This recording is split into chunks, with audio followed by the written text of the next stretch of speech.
Room 22. The sunset pine is. Motel sat on the edge of the highway like a forgotten relic. Its neon sign buzzed faintly in the cold night air, casting a dim, sickly light over the empty parking lot. Most people only stopped here if they were desperate.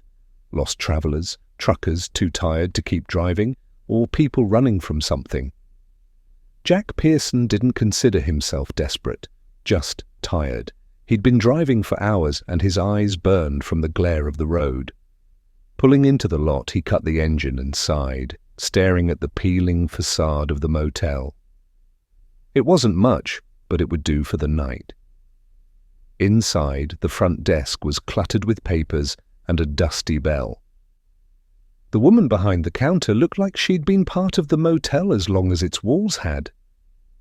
She barely glanced at Jack when he approached. "Single room?" he said, sliding his credit card across the counter. The woman paused, her hand hovering over the keys.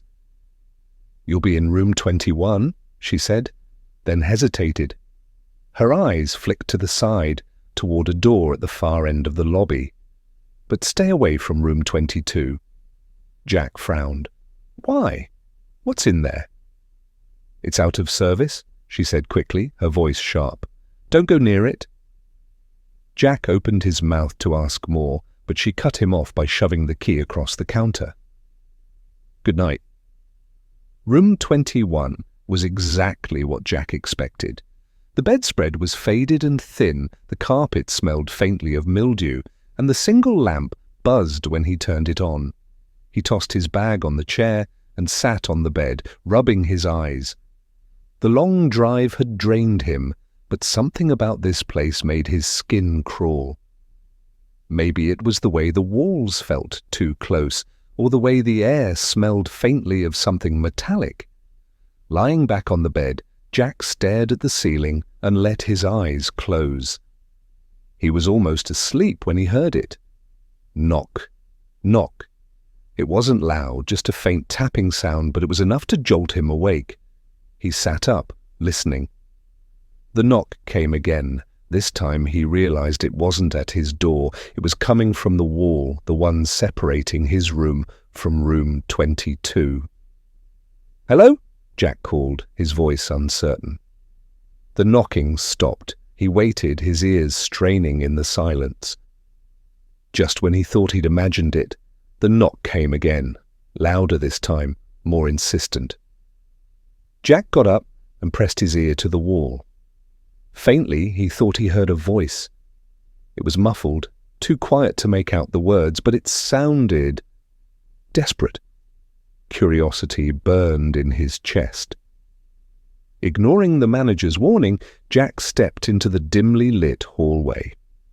Room 22 was at the far end, its door slightly ajar.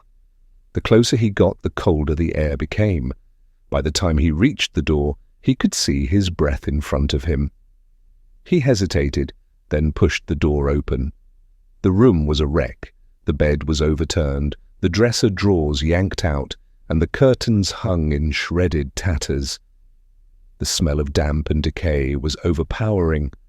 On the walls, written in jagged black letters, were the words, "Get out! Don't stay!" Jack's pulse quickened. The writing looked fresh, the letters streaked and dripping. He backed toward the door, but before he could step out, it slammed shut behind him. The temperature dropped even further. Jack's breath came in short, visible gasps. The room seemed darker than before, the shadows stretching unnaturally across the walls. And then he saw it. In the far corner of the room, a figure stood motionless. At first, he thought it was a shadow cast by the broken blinds, but then it moved. Jerky, unnatural movements, like it didn't belong in this world. "Who's there?" Jack demanded, his voice trembling. The figure didn't respond. It began to shift, growing taller and darker, its outline blurring like smoke. Jack stumbled back, his hands fumbling for the doorknob, but it wouldn't turn. The room seemed to pulse around him, the walls breathing in and out. and then the figure spoke. Jack. It was his name, whispered in a voice that sounded like 1,000 people speaking at once. Jack's blood turned to ice. The whispers grew louder, filling the room with a deafening roar. Jack clamped his hands over his ears, but it didn't help. The figure moved closer, and as it did, the writing on the walls began to bleed. Thick, black liquid dripped down in rivulets, pooling on the floor.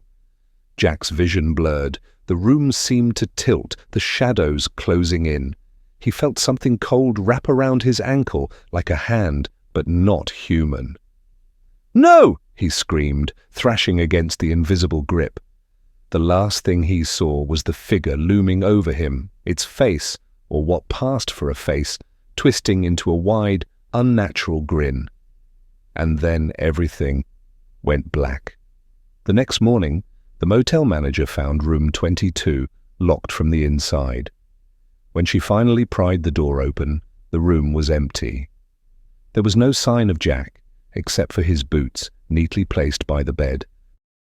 The writing on the walls was gone. To this day, guests at the Sunset Pines Motel claim to hear knocks on the walls at night. And sometimes, if you're very quiet, you can hear a voice whispering your name from the far end of the hall.